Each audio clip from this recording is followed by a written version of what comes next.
Stalingrad. Probably no other city stands for destruction, human suffering and brutality to such an extent. For it was here, in the heart of the Soviet Union, that a battle broke out that would go down in history. Originally only intended as a staging post for the German Wehrmacht, it developed into a mass grave for the Germans and a turning point in the greatest conflict of mankind.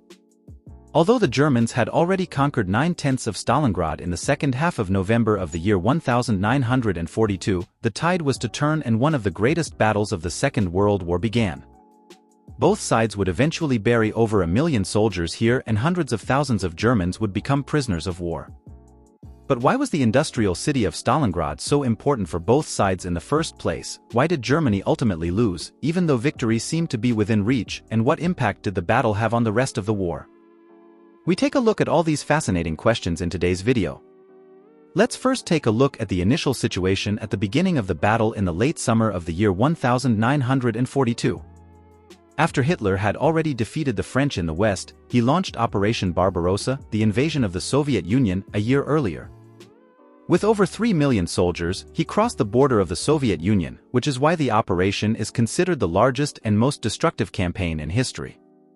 The aim was to destroy Bolshevism, conquer the entire European part of the Soviet Union and decimate large parts of the civilian population in order to create living space in the East.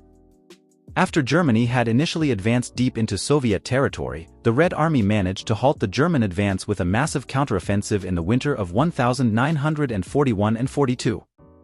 The German offensive wedges came to a halt in front of Leningrad, Moscow and Sevastopol, and it was only through a massive expenditure of resources that the positions against the Soviet Union could be held.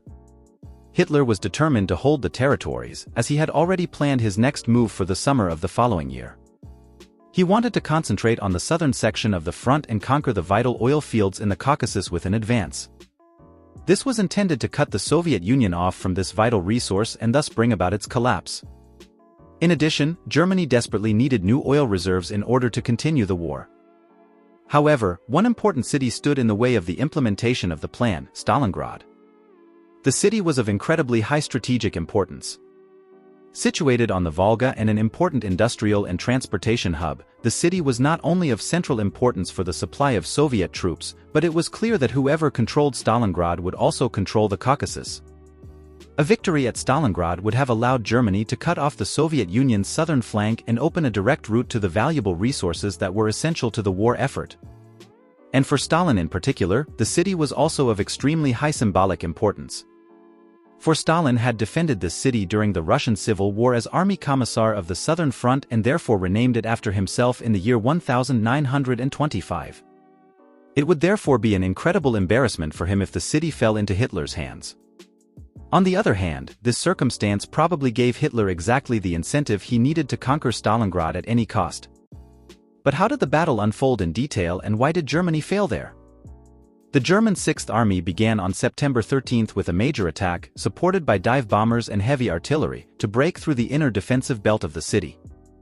But the Soviet defenders turned every position and every house into a fortress and a fierce street battle began. Nevertheless, the Wehrmacht succeeded in conquering over 9/10 of the city, which was now almost completely destroyed.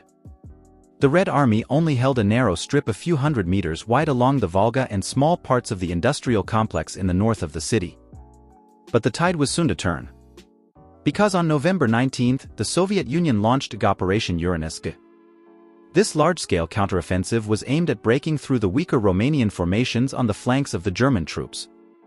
The Soviet forces thus met at Kalisz on November 23, trapping around 265,000 Axis soldiers in a cauldron. Hitler ordered the Sixth Army to hold their positions and wait for reinforcements, which never arrived. And so the troops found themselves in a fatal dilemma.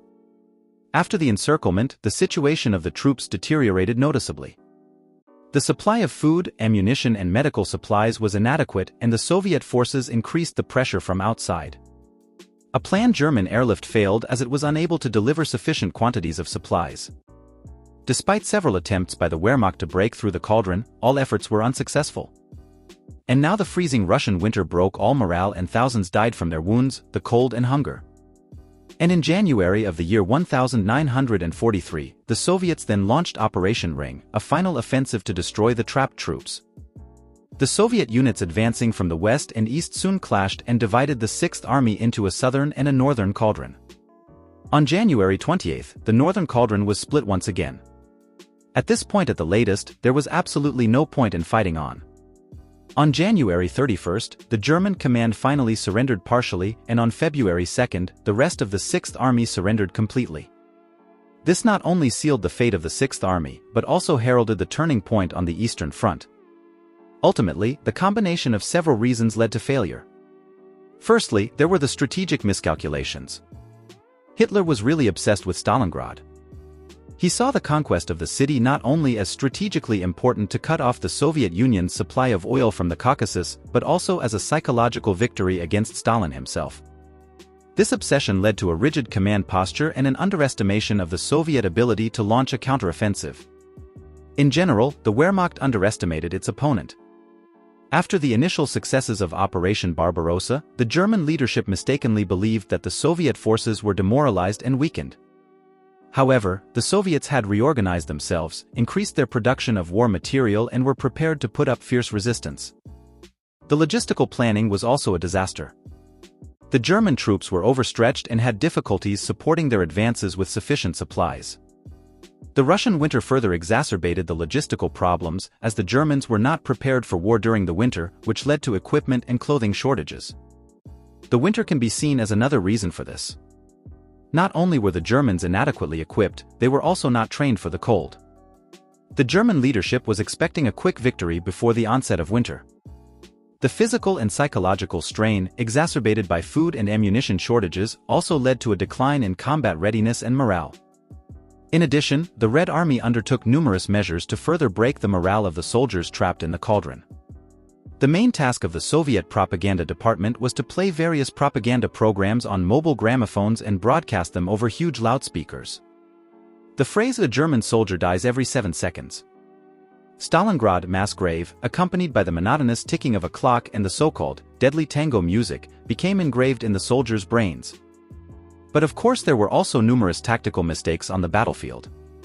For example, the 6th Army under General Friedrich Paulus was kept in the city instead of using it flexibly for maneuvers.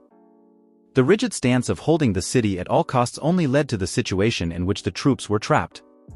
Hitler personally interfered directly in tactical decisions time and again, which led to delays and contradictory orders. The Soviet leadership, on the other hand, improved its coordination and ultimately made effective use of its numerical superiority. The defeat at Stalingrad was ultimately one of the heaviest blows to the Wehrmacht. It marked the end of the German offensive in the east and the beginning of a long series of retreats that ultimately led to the collapse of the Third Reich. The Battle of Stalingrad thus symbolizes the overextension and overestimation of the German war machine. It taught that not only military strength, but also supply, strategy, leadership and morale are decisive for the outcome of conflicts. To this day, the battle remains a cautionary tale of the tragedy and cruelty of war.